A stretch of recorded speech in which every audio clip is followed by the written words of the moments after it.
जनाब डॉक्टर साहब, आपकी आमदन तो मज़बूत है, क्या माली प्लानिंग भी मज़बूत है?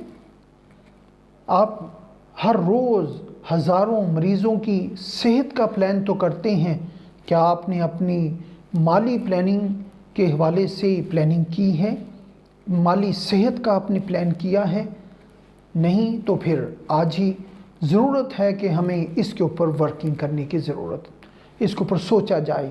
वो फंड्स जो हमें फ़ायदा नहीं दे रहे, करंट अकाउंट की सूरत में पड़े हैं, या वो फंड्स जो हमें एक कैश फ्लो की सूरत में रिटर्न नहीं दे रहे, गारंटेड इनकम नहीं दे रहे, शरिया कंप्लाइंट उसकी वर्किंग मौजूद नहीं है, या वो फंड्स जो फैमिली को प्रोटेक्शन नहीं दे रहे, हमें ज़हनी सुकून नहीं दे रहे, वो सारे फंड्स आज ज़रूरत है कि उनके ऊपर हम किसी म्यूचुअल फंड के ऊपर वर्किंग करें और उसके ऊपर हम लॉन्ग टर्म ग्रोथ के साथ साथ गारंटेड इनकम को भी मैनेज करें और लॉन्ग टर्म प्लानिंग के साथ साथ हम लॉन्ग टर्म प्रोटेक्शन को भी मैनेज करें, और ताकि वो फंड हमारे लिए काम करे, हमारे लिए एक फाइनेंशियल फ्रीडम की सूरत पैदा हो सके।